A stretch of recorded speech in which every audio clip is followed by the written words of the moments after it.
Thank you very much, Ambassador Kilic. First of all, I want to say I'm honored to deliver these introductory remarks to a webinar where the main speaker is Professor Edward Erickson, and particularly for this book, to which, as you said, I contributed. So I will speak about the book and its subject in general as a first part, and my chapter in particular as a second part. The title, A Global History of Relocation in Counterinsurgency Warfare, could seem technical, but the basic idea behind this book is, I think, simple to summarize. An insurgent is a human being. An insurgent eats and drinks, but by nature, an insurgent cannot find his foods and supplies by himself. As a result, a serious, dangerous insurgency is an insurgency that finds support in the civilian population, freely or by force. That's irrelevant from a military point of view. So by 18th century, and more particularly by the very end of 19th century, a part of the generals, officers in various countries, Professor Erickson will give you many details in these regards, said, if you cannot crush an insurgency by classical means, you have to forcibly relocate civilians to deprive the insurgency from its logistic. So by definition, the method we have studied in this book is a method used by a military facing specific difficulties. That's what I wanted to emphasize first. And also from a general perspective, as I said, it emerged in 18th century, but before the 1890s, we found only 2 cases. Professor Erickson will tell us. So in my view, I don't know if Professor Erickson completely agrees with me or not, but I think it has to be put in the context of the colonial wars, of the colonial expansion, not only from Europe, but also from the US, but also very technically with the emergence in 1890s of rifles that can kill a kilometer away and using smokeless powder, which means an entrenched position became much more time-consuming, much more dangerous for the soldiers to take by force. That's also a very technical but relevant element of context. So regarding my paper more particularly, I will not summarize my paper as such, but I will emphasize some points where I try to be original, where I try to add more fresh knowledge on these very controversial issues. First, I wanted to describe the background, the more than 50 years fight of Armenian nationalists against the Ottoman State from the first revolt of Zeytun, first nationalist revolt of Zeytun in 1862 to 1914, the insurgencies and terrorism. I will not give you a comprehensive list of these insurgencies, this is not the place for that, but I emphasize especially the Russian policy in 1912-1914, policy that is very rarely studied and not always, and even in the few cases, not always sufficiently. Just an example, in April 1913, Russian agent provocateur traveled in Eastern Anatolia, and he was in Bitlis in April 1913, and he said to young Armenians of Bitlis, you must arm yourself, and also Russia does not want and never wanted to send you missionaries. She prefers to send you cannons and soldiers instead of missionaries. End quote. If this is not a call for rebellion, I don't know what is a call for rebellion. So this is a kind of source we found, including in the French archive, and I cite them in my chapter. Another element of context I emphasize in the chapter is it was not desperate Armenian fighting for self-defense in 1914-15. I use the British and French consular correspondence to prove that the situation in Mersin, Erzincan, Erzurum was quite years before the war, and in 1914. And certainly there was public safety issues in Van and Bitlis, but the situation dramatically improved in 1913, 1914, thanks to the Ottoman governors. So the eternal argument of self-defense is untenable. So regarding the rebellion itself, I use various sources, including Armenian nationalist sources, to arrive to a conservative estimate of 100,000 rebels. So this is typically, as I said before, an army facing specific problem, because the Ottoman army was fighting on several fronts in the context of a world war and having a kind of domestic front with 100,000 fighters inside the country, knowing the country, attacking the roads and the trains and the railroad to cut the supplies of the Ottoman army. And the relocation was a kind of reply on the logistic fields to deprive precisely the insurgents from their logistic. Just to finish these introductory remarks with the effectiveness, this effectiveness was very strong because the problem was virtually eliminated in less than 1 year. In my chapter, I quote the distinguished historian Bernard Lewis, who emphasized it was a question of national survival. I obviously maintained this appraisal here. I only add, I regret I did not read the manuscript before finishing my chapter, because I found that the other most striking case of efficiency is a Malaysian case. Professor Erickson will perhaps tell us about it, but it was also an insurgency where the insurgent went from an ethnic minority, the Chinese of Malaysia. And when I read the book, I found there is a comparison which will be very interesting in this regard. So I will not speak for a long time. I will not enter in a comprehensive discussion of the genocide allegations. I will just say I completely agree with Professor Erickson that the failure of the British investigators to find proof of extermination intent in the Ottoman archive is a very striking argument. I agree that it was a state obsessed by paper, so proof would have remained. And also the CUP administration was very concerned in repressing the criminal elements. So that was the two arguments I wanted to mention here. I have finished my introductory remarks, and one more time, I thank you. Thank you, Maxime. Thank you, Dr. Gauin, for this very precise introduction, and thank you on behalf, of course, also of our guest, Professor Erickson, for your very valuable contribution to the book. Now, our keynote speaker, our guest, is Professor Edward Erickson.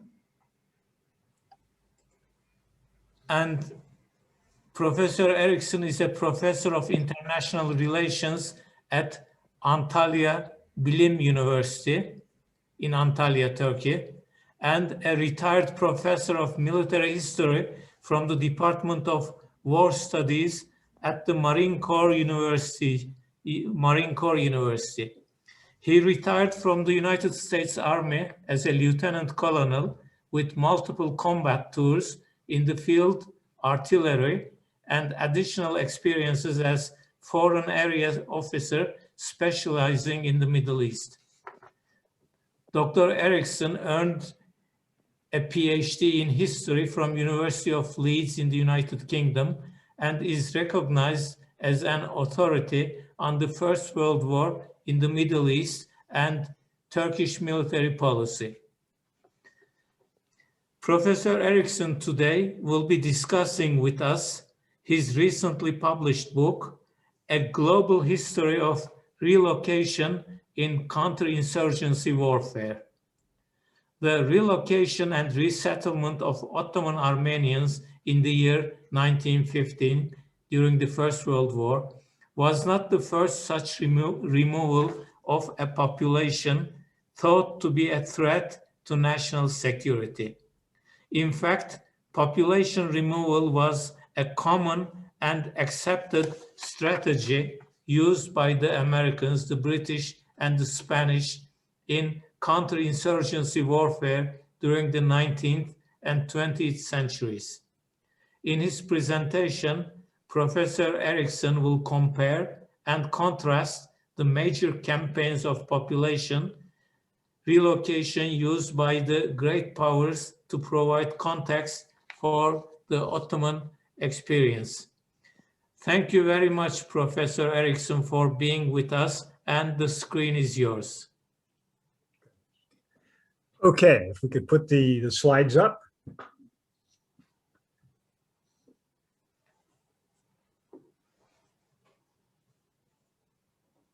Okay, so Ambassador Kalic, Max, thank you very much for that generous welcome. It's a pleasure to be here. Cheda and Mehmet, thank you very much for your help in organizing and supporting this as well. So, hello, I'm Ed Erickson. I'm in upstate New York right now, and it's a pleasure to be invited by Avim to talk about a subject that I'm quite interested in and present one of the Ömer Engin Lütem lectures. The title is Ottoman-Armenian Relocations in Context. One of my professors in graduate school told me, and I've never forgotten it, that meaning emerges from comparison and contrast. Meaning emerges from comparison and contrast. If you want to understand something better, understand it fully, you compare and contrast similar and different events. So a global history of relocation and counterinsurgency warfare. I'm going to talk about what is history, establishing the context, the historical cases, the Ottoman experience in a little more detail, and then some conclusions about my work. I will not be talking about the grievances that the people who are relocated had. I will also not be talking about what happens to them when they get to the locations that they're moved to. I won't address the issue as to whether it was or was not a genocide. My part of this will look at the decisions to move the people themselves. Next slide, please. Okay, so history. I like these quotes. Jenny McLeod's a Gallipoli historian. History is a selection of facts and events from the past with a pattern of meaning and significance imposed on them. The key idea is a selection of facts. Historians cherry pick facts, if you will. Francis Fukuyama, an American historian, has a metaphorical approach. History is a handmaiden who you may clothe as you wish. You can dress up history. You can dress up a handmaiden as a beautiful woman in an evening gown or as a peasant girl in rags. So history is malleable. It's changeable. I regard myself as a curator. Oh, yeah, go back. There we go. I'm a curator of facts. A curator of a museum organizes and presents the exhibits. I curate history. I curate facts, events, people, and put them in an order to tell a story. Next slide.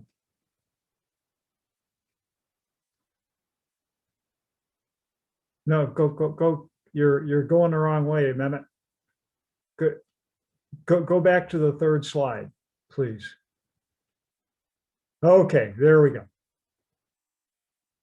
Next slide. Stop right there. Okay, this is the cover of the book, A Global History of Relocation and Counterinsurgency Warfare. It's published by Bloomsbury Academic in the UK. It's available on Amazon in either hardback, paperback, or an ebook. I've curated this history. I have chosen 12 campaigns, 12 chapters to explain this subject, 8 of which are counterinsurgency. I didn't like the title that the publishers selected. I thought it should have just been Global History of Relocation in Warfare. But for publishers' reasons, they wanted counterinsurgency. In addition to the 8 counterinsurgency, there are 8 counter-indigenous, 1 counter-guerrilla, and 2 counter-fifth column campaigns that are also in the book. So I've carefully chosen these chapters. I've curated the information. Next slide, please.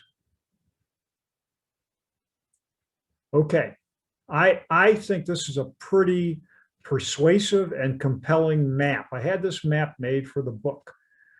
It's a global phenomenon.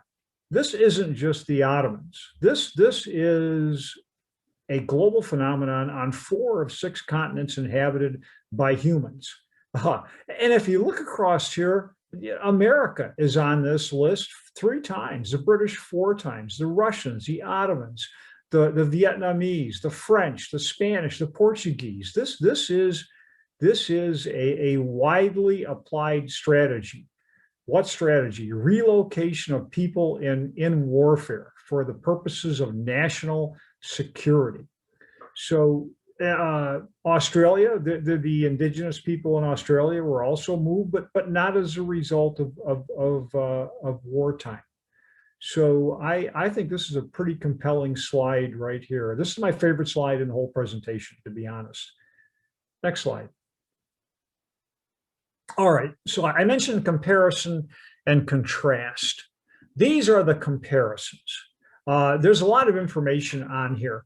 The book answers the question, why move people to camps? There's a design, there's a strategy. Why did they do it?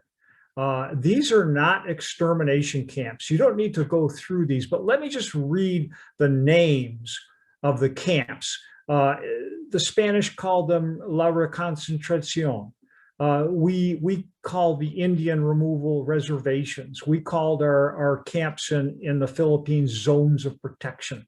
The British come up with the word concentration camp. The Ottoman Turks use relocation camp.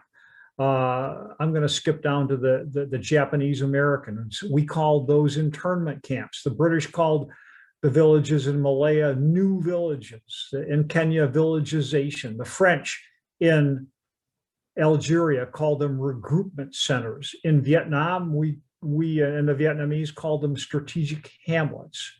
And the final case, the Portuguese called them aldeamentos. In all cases, these are locations where people were moved to, but they were not intended to die. These were not death camps. These were not extermination camps. Now, with that said, in many of these cases, large numbers of people did die, especially in the 19th century, because of poor nutrition, lack of sanitation, lack of medical care, lack of fresh water. So the important thing is with this slide that these are comparisons. These are camps where people were moved to for military reasons. The next slide. Okay, this is the contrast. I showed you the comparison. This is the contrast. This is a unique event in human history. The Holocaust, 6 million European Jews were moved to concentration camps. And when we hear that word concentration camp, this is what immediately comes to mind. When I had talked to an American, whether they're a 12-year-old student or a World War II veteran that's 95 years old, when I say the word concentration camp, this is what they think of. These European Jews were not moved for military reasons. They were moved for political and ideological reasons. They were not a threat to the Nazi regime. They were removed by Hitler's regime to death camps to destroy them. So they were not a threat. So this is the contrast. This is not what I'm talking about in this book. And I explicitly say in the introduction that this is different. This is a different case. Next slide. All right, so let me start. The first chapter in the book is about the Acadian removal. The French, as many of you know, were the original colonizers of what's now Canada. Quebec was a French colony. So too were the maritime colonies. This is a map of Nova Scotia, a peninsula on the Atlantic coast of Canada. And the French colonized it in 1604. And it remains a French colony until 1745. And in the French and Indian Wars, the British conquer French Acadia in 1745. The circle That's a town called Grand Pre. So this is a French inhabited region that's conquered by the British. Next slide, please. The British, for a 10-year period, fight a guerrilla counterinsurgency. The French colonists rebel against their British occupiers, and they ambush convoys, and they blow up small forts and posts. And for 10 years, the British try to suppress this rebellion of the French inhabitants. And finally, they get so tired of it, they have not enough forces to crush the rebellion, as Max said, using classic military means, that they make a decision to remove all the inhabitants. The problem is the rebellion. The solution is to remove the inhabitants. And on the 10th of August, 1755, they remove the Acadian inhabitants. That's a statue of Evangeline. That's not a real person. That's a fictional character. And that statue is located in Grand Pre, now called Nova Scotia. There aren't any French there. So that's a French sounding village where no French people live to this day. Next slide. This is the story of Evangeline. That statue is a fictional representation of a girl.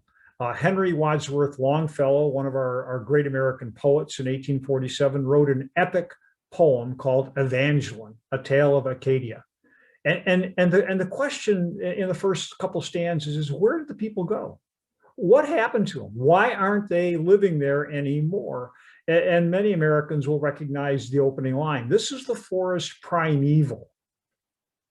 Where are the hearts? Where are the people who lived here? And what happened to the thatched roof cottages and villages? Where did they go to? Nothing left today but forest.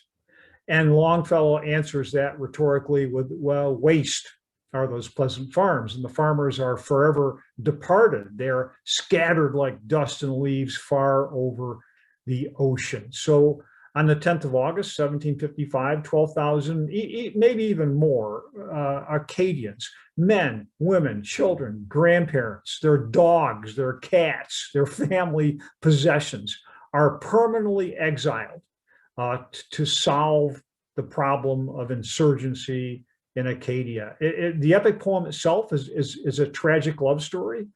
In this evacuation, Evangeline, the heroine, is separated from her lover, and they go through life, and finally at the end of their lives they meet and reconcile. So where did they go? Next slide. If you're an American, or if you've been to Louisiana, if you've lived in America like Ambassador Tan has, for example, you've heard of the Cajuns. Cajuns live in New Orleans, in our state of Louisiana.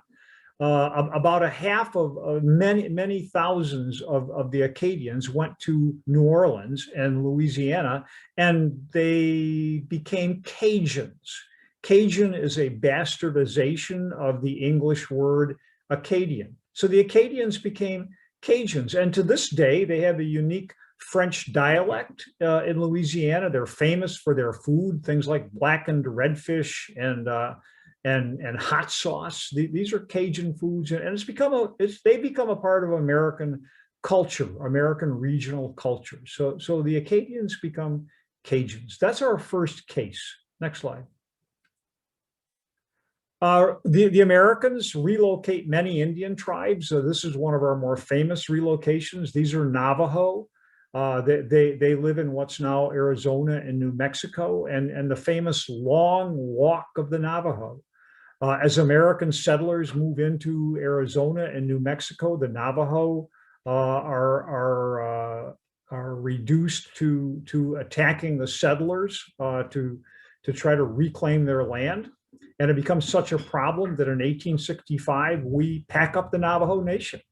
Men, women, children, grandparents, all the dogs, the horses, and we march them. They walk from the border of Arizona to a reservation called La Redondo Reservation down on the eastern side of New Mexico. So this is one of a number of cases of relocation of Native American inhabitants of our continent. Next slide. That's General Verigliano Weyler, who the Yellow Press in our United States in the Progressive era nicknames Butcher Weyler. And he defines the vocabulary. He comes up with the idea of la reconcentración. I'm not a Spanish linguist, so I'm not saying it right, but reconcentration. What he means is we're gonna move the people from their villages to camps, and he calls this reconcentration. So the vocabulary is defined in 1895 on the island of Cuba by this Spanish general. Next slide. Weyler also defines the strategy, and the strategy is fairly simply explained. We're going to divide the area into sectors. And once we divide the areas into sectors, we're going to move the inhabitants into camps and then sweep the sectors clear of the surviving guerrillas or insurgents. Why would we do that? Why do the Spanish do that? It goes back to what Max said in our introduction. Guerrillas, insurgents, rebels draw their supplies from the population that they come from. They need food, they need fresh horses, they need ammunition, they need medical care. And they get this. They're not a conventional army. They don't have staffs, they don't have quartermasters. So they get these supplies from the people that support them. If you can cut that,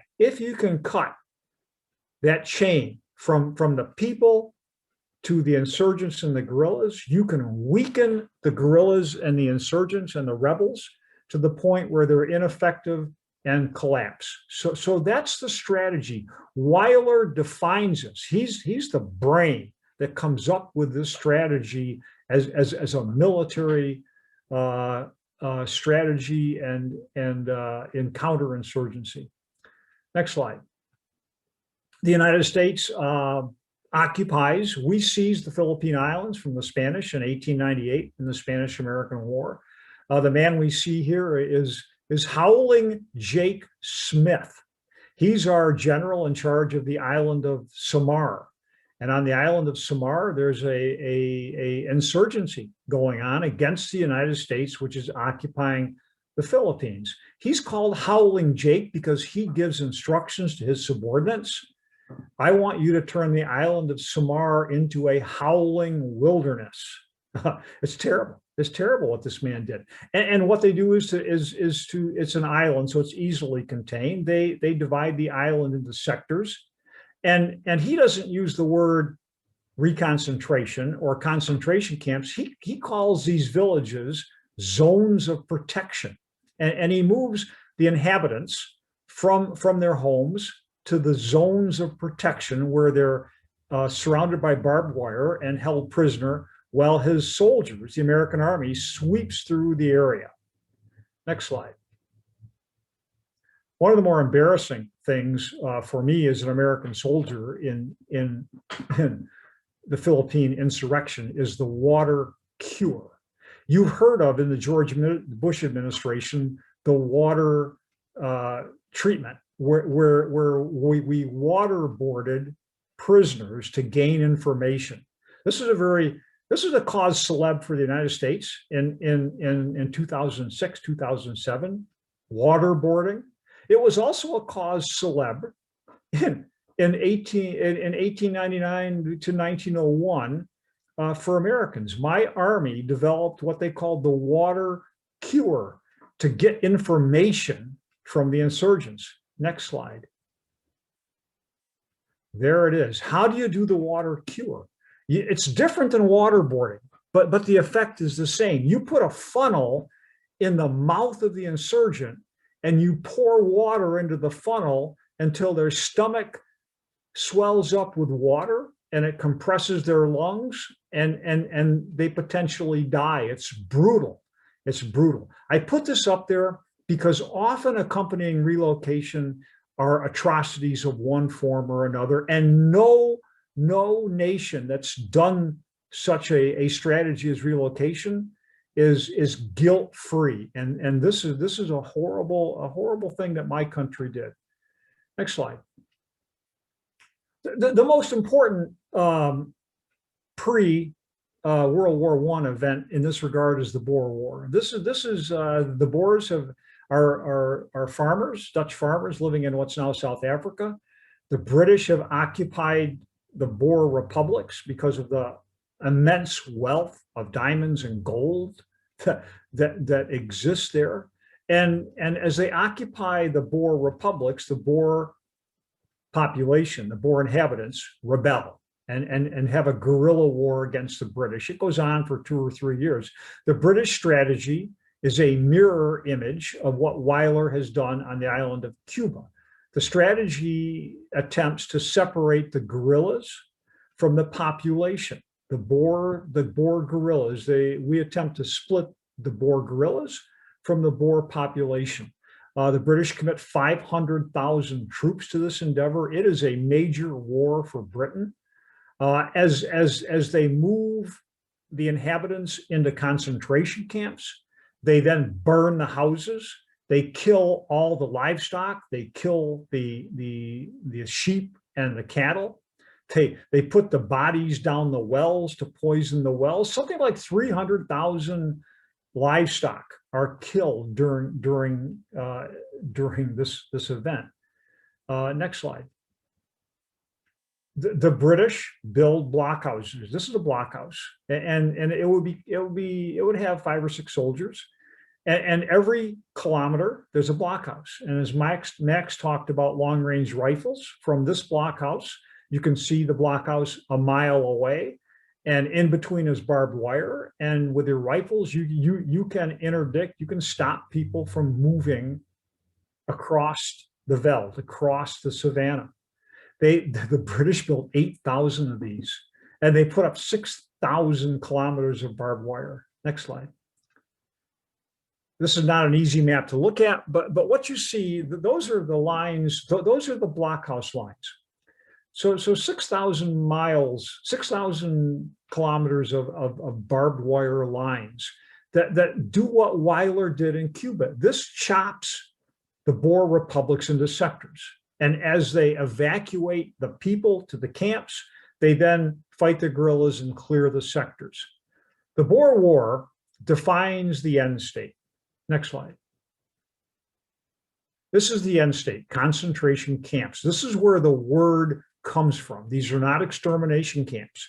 These are concentration camps where the black and white inhabitants of the Boer republics wind up going. The guerrillas are either dead or in prisoner camps on the island of Ceylon. The civilians, over 100,000, 120, 130,000 civilians live in these camps. And unfortunately, there's not enough food. There's not enough medical supplies. They don't have fresh water. There are no doctors. And this becomes a cause célèbre. This is a cause célèbre. Emily Packenhurst up in England becomes the kind of the voice of the British public, criticizing these camps. And thousands of men, women, and children, especially young children, like the one we see here, starve to death or die of malnutrition or an associated disease in these camps. It's a horrible indictment of turn of the century Victorian England. Next slide. All right, let's get into the Ottomans and the Armenian relocation. The First World War starts in 1914. The main theater of war is France, the Western Front. That's where the bulk of the Allied, the British and French effort go. The bulk of the Russian effort goes also to the Eastern Front. So when the Ottomans enter the war in November 1914, the British and the French and the Russians don't have very many forces available to deal with the Ottomans. So the Allied strategy to deal with the Ottomans in the first 2 years of the war is a destabilization strategy. There are only 10 million Turks in the Ottoman Empire. There are 12 million others, Arabs and Jews and Armenians and Kurds and Greeks. So the bulk of the people living in the empire are not Turks. And more importantly, those minorities are disaffected. They would like freedom. The Kurds would like freedom. The Ottoman Armenians would like freedom. So the Allied destabilization strategy is to introduce and support insurgencies inside the Ottoman Empire. This weakens the Ottoman war effort. Now, to be fair, the Germans and the Ottomans are doing the same thing. The Germans and the Ottomans are trying to raise rebellion in British Egypt and in British India and in British Afghanistan and in the French Sudan. So the Ottomans are trying to do the same thing. Okay, but this is this actual strategy. It's a strategy of weakness. It's a strategy of poverty. My army is fighting in France. I don't have much left to fight the Ottomans. What can I do? And it's a strategy of destabilization. Next slide. This is the most well-known in the West, our Western memory of this strategy. This is T.E. Lawrence of Arabia. They send him in, the British from Cairo, General Maxwell sends him in, and Allenby later on, into the Arabian Peninsula with gold and machine guns to raise rebellion. And the Sharif rebellion in Arabia is funded and sourced by the British. So this is well known. There's a huge literature in England about Lawrence of Arabia and his efforts to encourage the Arab revolt in 1916 in Arabia. Next slide. This is what most people outside of Turkey do not remember. In addition to Lawrence of Arabia and the Arabs, the British and the French and the Russians are supporting the Armenian committees who have been in existence since 1888 and have periodically rebelled or committed terrorist acts from the late 1880s up until the beginning of World War I. This is the most well-known of the committees, the Armenian Revolutionary Federation, the ARF, also called the Dashnaks. There are other committees, the Hunchaks, for example. But these are well-armed, well-supported Armenian revolutionary groups. If you are unfamiliar with these, but you have heard of the Black Hand, the Serbian Black Hand that assassinated the Archduke and his beautiful wife Sophie on June 28, 1914 in Sarajevo. This is the same kind of a secret organization. And they are committed to gaining independence or autonomy. They're terrorists. They're flat out, these are terrorist organizations. Next slide. And Max mentioned this, this logistics. When we talk about logistics, the red lines are notional. Those are what we call lines of communication. There are Ottoman armies in Caucasia, the 3rd, the 6th in Mesopotamia, the 4th in Palestine, and those armies are not self-sufficient. They need resupply, they need ammunition, they need food, they need medical supplies, they need fresh soldiers when soldiers die or become casualties. So those assets, those logistical assets come from Istanbul. That's where they don't have fresh ammunition. They don't have ammunition factories out in the Caucasus, or they don't have medical supplies stockpiled in Mesopotamia. So the logistics for those armies come from Istanbul. If you cut those lines of communications, you can then destroy, you can starve and destroy the army. If you cut that chain of logistical supplies going to the 3rd Army in Erzurum and Erzincan, you can destroy that army. Okay, next slide. The Armenian committees, aided and assisted by the Allies, after January 1915, start to interdict. They start to cut those lines of communications. The next slide. The most well-known incident occurs in Van, the city of Van, in April 1915. The Armenian committee in Van rebels and seizes the citadel. Those are the rebels in the lower left-hand corner. They have the signature Mauser pistol that we know that van committee was organized and used. They're not peasants. These aren't uninformed, illiterate peasants. These are bourgeois, middle-class men who are highly literate, who are organized, who are ready to fight. And they fight in conjunction with a Russian offensive coming from the east, with fellow Armenians organized in what are called Druzini, or Armenian legions fighting with the Russian army against the Ottomans. Next slide. As we come into this period of February to May 1915, there are terrorist incidents all through Eastern Anatolia. The committees interdict the supply lines. They blow up bridges. They cut telegraph lines. They ambush and destroy convoys. They ambush and kill patrols. They assassinate local leaders. They destroy gendarme patrols as they go through the villages. So this is a concerted effort. This is documented in not only the Ottoman archives, but it's also documented in the French archives that Max was talking about, the Russian archives, the British archives, the American archives. This is a well-known problem. So the committees in the spring of 1915 start to interdict or stop those lines of communications. Next slide. This is what I call the problem statement. Talat is a member of the Young Turks. He's the Minister of the Interior. Some Armenians, not all of the Armenians, some Armenians living in places close to the battlefields have recently become involved in these kinds of activities. And in red, those Armenians did everything to obstruct the operations of the army. They prevented the delivery of the supplies and munitions. They collaborated with the enemy. So this is what I call the problem statement. How do you deal with this? How do you get rid of these terrorists when your army is fighting the Russians on the Caucasus, when your army is fighting the British and French at Gallipoli, when your army is in Palestine? There's no soldiers left to deal with this problem militarily. So they had to do something else. Next slide. This is the solution. This is the campaign design statement.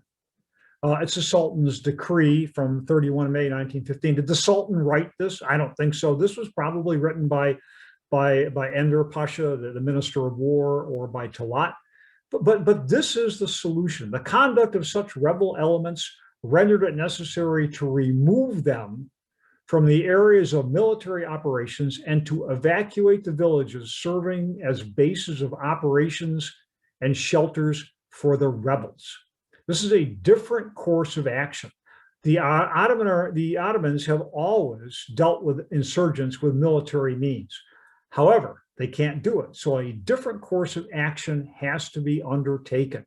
And here it is in crystal clear text. We're going to move them from their villages to other places.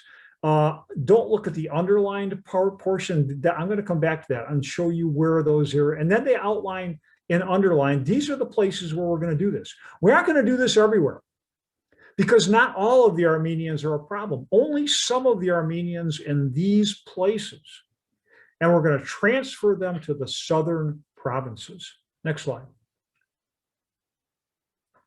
It doesn't matter if it's the Boer republics or the colony of Acadia or the island of Samar. All of these 12 cases deal with a specific area.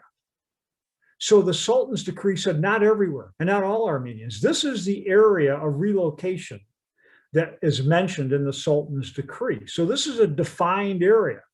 This is not the entire Ottoman Empire. This is a defined area. And in this area, we're going to move these people to a different location to manage and solve the problem. Next slide. This is a busy slide, but let me explain it. We know for a fact that at the end of the war, 350,000 Ottoman Armenians were never moved. The Ottoman Armenians in Istanbul were not part of the relocations. The Ottoman Armenians in Izmir, in Konya, in Balıkesir, they were not part of the relocation. And about 350,000 of them at the end of the war are in their original homes and have paid taxes and provided soldiers for the war. We also know from the Russian archives that about 250 or 300,000 Ottoman Armenians wind up as refugees in Russia. So those are archival facts. We also know that maybe, and numbers vary. If you're an Armenian, you might say 1.5 million Armenians died in these events. My belief is that about 350,000 Armenians die. So we know that about 350,000 Armenians die in the relocation from various causes: massacre, malnutrition, those kinds of things. Thousands die from massacre and murder. We also know that about 300,000, maybe, we just really don't know how many wind up in the camps. The main camp is in the Euphrates Valley at Deir el-Zor, but there are other camps. Jamal Pasha opens up camps near Adana. He opens up camps near Iskenderun. So there's kind of a chain of camps.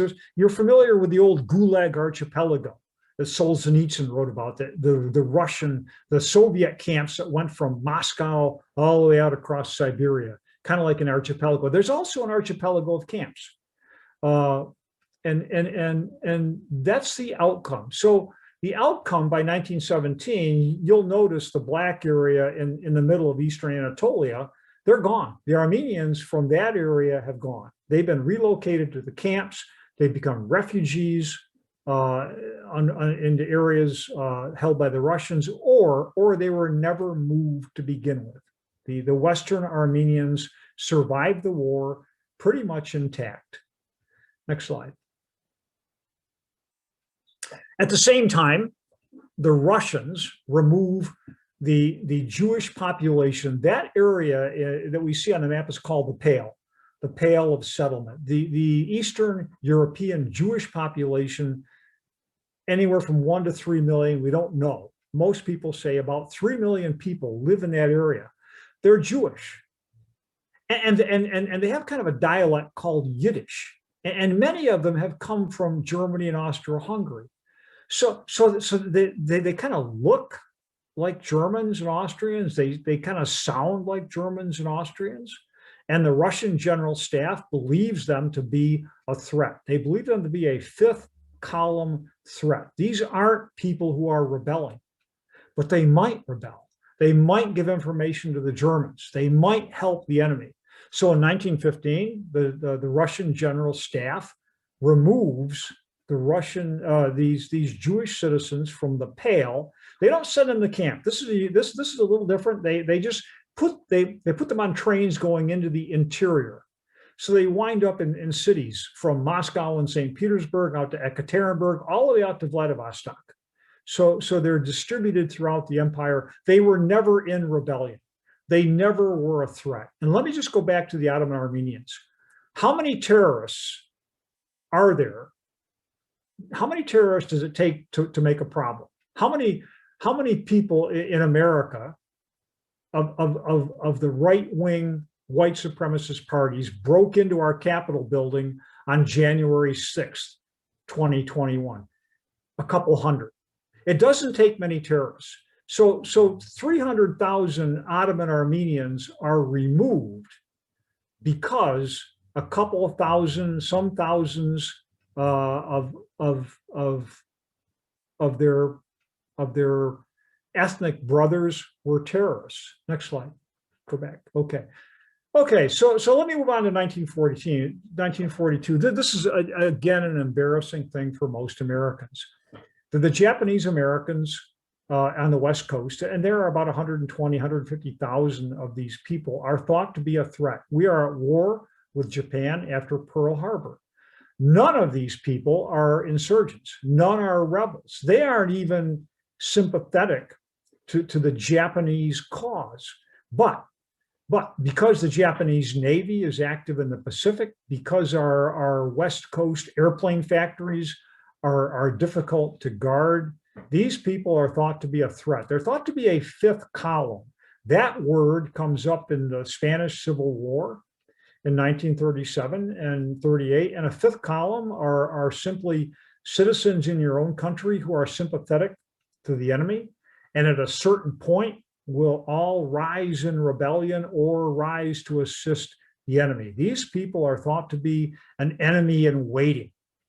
They aren't rebels, they aren't insurgents, but they're waiting. And at a certain point, they will either rise up to help the Japanese or destroy American defense plants. Most of many of our airplanes come from the West Coast, Boeing up in Seattle, McDonnell Douglas, those kind of companies down in Los Angeles. This happens in 1942. Next slide. There they are. These are Americans. They dress like Americans. They are easily identifiable as Japanese Americans. We don't tattoo. You'll remember that the Nazis in the extermination camps tattooed numbers on the left arm of Jews in the concentration camps. We don't tattoo our Japanese Americans as we export them, as we send them to the camps. We put a shoe tag on them. If you look closely, you'll see they're all tagged. They all got a shoe tag, and the shoe tag has a name and a number. So in the same way that the Nazis kept track of the Jews, we keep track of the Japanese Americans. We know who they are. They're on a list. They're on a roster. We put a shoe tag, and away they go. Next slide. This looks a little bit familiar. This looks quite a bit like the relocation, the exportation of European Jews. They're American soldiers. Those are Japanese Americans lined up with their shoe tags, ready to go to be loaded on not into boxcars as the Nazis did, but a little more benign, a little better treatment by putting them in passenger cars and taken away to the camps. Next slide. They could take their personal belongings, and when the people went into the passenger cars, the belongings went into the boxcar. And when they got to the camps, they were then reunited with their suitcases and belongings. Next slide. This is the camp at Manzanar. A signature of all concentration camps is barbed wire, whether it's the Boer concentration camps in South Africa, whether it is the United States internment camps, we call them, throughout the West. This is the one at Manzanar. Barbed wire is a signature. These people are under control. They can't leave. They've been interned. Next slide. In the 1950s, the British applied the same strategy in Malaya. There is an uprising in Malaya in the late 1940s, early 1950s. The phrase "hearts and minds" is it's kind of a bait and switch. If you convince them that you're lawfully in authority and you have their hearts and minds, you can end the insurgency. That's not how they do this. The Briggs plan in Malaya is put into execution by Gerald Templer, and that's Templer's map on the right-hand side. He managed the war by putting pins in the map, and in this case, the insurgents, the guerrillas, the rebels are ethnic Chinese. They're not Malays. Malays are kind of a Southeast Asia, Polynesian-like, distinctly different Muslim population. They brought in ethnic Chinese to be a labor force, and the ethnic Chinese are not Muslim. They're not Malays. They are easily identifiable in the way they look and in their linguistics and everything about them. So the ethnic Chinese are relocated to camps and mostly on the western coast of the Malay Peninsula. Next slide. These camps are called new villages. And there's a public face in the new villages. 500,000 people go to these new villages, and they have schools, and they have health clinics, and they have fresh, clean water, and they have rations. So this is the public face of the new villages, and it all looks pretty happy and okay. Next slide. In fact, it's a form of concentration. The new villages have barbed wire. They have entry points. You have to have a pass. You can go out in the daytime, but you got to be back by night. There's a curfew. If you're carrying a basket, they're going to look inside the basket to see if you have a pistol or food. If you're driving an automobile, they're going to search the automobile. So the new villages, it sounds friendly. It sounds benign, but in fact, it's just as bad a form of population control as anything we have seen in the previous 80 years. Next slide. The largest example of relocation in counterinsurgency is the infamous Quadrillage in Algeria. About 3 million Algerians are moved by the French in the 1950s. You see the sectors there, you see the areas of insurgency. That's quadrillage, meaning to break up into sectors, into quarters. So sectors are always a part of relocation. Next slide. They don't call them internment camps. They don't call them concentration camps. They don't call them zones of protection. The French call them regroupment centers. And there are dozens of these throughout Algeria. There are some young Algerians in the left-hand photo. In the background, if you can see it, you can see the barbed wire, the signature barbed wire. And in the right-hand photo, if you look in the center at a distance, you can see a watchtower. Manzanar had watchtowers. The relocation camps in Deir el-Zor had watchtowers. The concentration camps in South Africa had watchtowers. These people can't leave. They're prisoners. And that's the only word you can apply to this situation. So the regroupment centers, this is again a cause célèbre. The Algerian insurgency is a terrible event in North African history. De Gaulle comes into power, vowing to change this, and in 1958 becomes president of France and ends the insurgency by withdrawing, by leaving Algeria. Next slide. All right, I'm kind of coming to the end of what I've been talking about here. The context and common factors. These are strategic decisions made mostly by military decision makers in wartime. I have not included peacetime relocations. For example, in the United States, the famous Trail of Tears. The Cherokee Nation is moved from Georgia to Oklahoma in what's called the Trail of Tears. They were moved because the Cherokees in Georgia were sitting on a pile of gold mines. So that's not done for military reasons. The Hutu, the infamous massacres and relocations in German East Africa in the early part of the 20th century, those occur after the war. So those natives, indigenous people in German East Africa are not moved, the Herero they're called, are not moved because the war is going on. They're moved after the war to get them out of the way of the Germans. In none of these 12 cases is the strategy designed to exterminate people. It's arguably, in many of these cases, hundreds of thousands of people do die, thousands of people.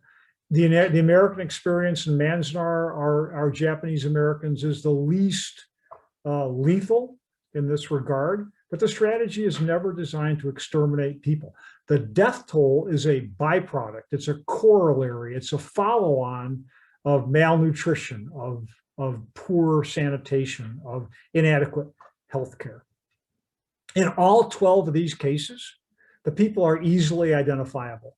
They're an ethnic minority, they're a Boer, they're a Japanese American, they're a Jewish person, they're an ethnic Chinese, they're an Algerian Muslim. So this is a part of it. This is something that makes it easy to identify and separate these people who are thought to be a threat to national security, and then they're relocated. They're believed to be supporting an insurgency. Not all, how many Ottoman-Armenians are actually supporting the committees? And the answer is probably not very many. How many ethnic Chinese are actually supporting the insurgents in Malaya? Probably not very many as a percentage of the population, but they couldn't tell who was supporting and who wasn't. So in the absence of definition, in the absence of being able to actually say, this person is supporting the insurgency, they moved everybody. They moved everybody. Always, in all 12 cases, there's a zone. It's an island of Samara. It's the Boer republics. It's the federated Malay states. It's 6 provinces in the Ottoman Empire. So there's always a zone. When they're removed to the camps, the death toll varies. Sometimes the death toll is very high. For example, in the Ottoman camps, the death toll is quite high. It's quite high in the Philippine and Cuban camps. It's quite low. It's almost infinitesimal, almost non-existent in the internment camps for American and the Japanese Americans. The last one, and I'm not saying this is a good thing. Please don't interpret this as Ed Erickson is recommending or suggesting this is a viable tactic. It's loathsome. It's an atrocity, but it works. If you want to end an insurgency, this works. If you're willing to commit humanitarian violations, if you're willing to commit or let atrocities be committed, if you're willing to be draconian or very, very oppressive, you can do this, and it does work. The Boers are crushed. The Philippine insurgents are crushed. The Ottoman-Armenian committees are crushed. The insurgency in Malaya is crushed. So this is successful. It does work, but at an enormous human cost. This is not pleasant. It violates our modern standards of humanitarian and international law, but it does work for those countries that did it. Next slide. It's my last slide coming up, or one of the last slides. Let me point to the map again. This is a global phenomenon. 4 out of 6 continents. These are the 12 most well-known cases. There are others. We could have written a book about 15 cases. We could have probably found 20 cases. So there are more. These are the largest and the most well-known by the Western world. So the Ottomans in 1915 are clearly not the only practitioners of this strategy. Last slide coming up. Next slide. All right. What would I say in conclusion? This has gone on for 220 years. It started in 1755 in the French colony, the ex-French colony of Acadia. It ends with the Portuguese in Mozambique and Angola in 1973. Some of the youngsters, this is before you were born, but many of the viewers, this is in our lifetime. This happened in the 1970s. This happened a year before the peace operation in Cyprus. So this is a long-standing, continuous part of Western and world history for a sustained period. It was an actual military strategy. It is a global phenomenon. This is something that we see everywhere in the world except Australia and some parts of South America. It's an inconvenient narrative for nations and peoples today. The Turks don't like to talk about the Armenian Revolution, the Armenian relocation. The Americans don't like to talk about the Japanese-American internment. The British don't like to talk about the Boer War. These are embarrassing and frankly loathsome subjects for we modern citizens of these countries. So this is, in Al Gore's words, an inconvenient narrative. The arguments today, this book is about why they were relocated. This book is about the decisions to relocate them. But that's not what people talk about today. Most people that are involved in this subject, that want to talk about this subject, talk about and argue about these two issues. Were the decision makers criminals? Were Talat and Enver Pasha and Jamal, were they criminals? Was Butcher Weiler a criminal? Was General Gerald Templer in Malaya, who moved these people to the new villages, was he a criminal or not? That's not an issue that I'm willing to take on. It's an issue that I don't like to retrofit. I don't like to put modern definitions on people in the past. In America, was Thomas Jefferson a slave owner? Was he a liberal Democrat?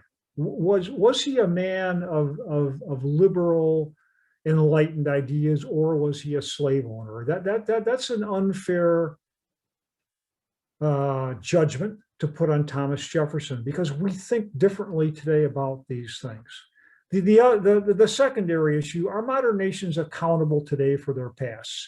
Does the United States owe American Indians, Native American Indians, reparations? Should we pay Native Americans for their lost territory? Does the modern Turkish government owe the survivors of the Ottoman-Armenian diaspora? Does Turkey owe them reparations? Should they get their property back? Should an Armenian family that lost a house in Diyarbakir, should they get that house back? Should they be compensated for their loss?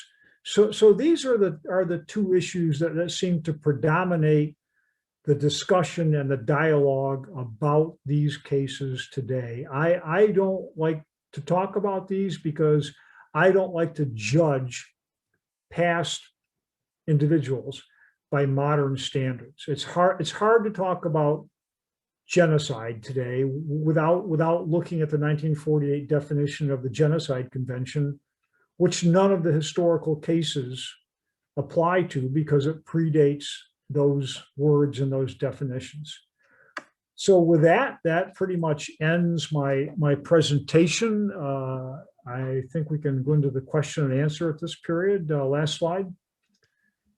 Yeah, I chose for the cover of the book General Weiler, Butcher Weiler, because he does define the strategy. He does define the vocabulary. He's really the point of origin of this as a modern military strategy. Fortunately, it's done. We've not seen this in use since 1973, and in my heart of hearts, I sure hope the world is done with relocation as a counterinsurgency, counter-guerrilla strategy. So thank you for your attention. I hope I have not spoken too fast for you to catch what I'm talking about. And I think at this point we can do questions.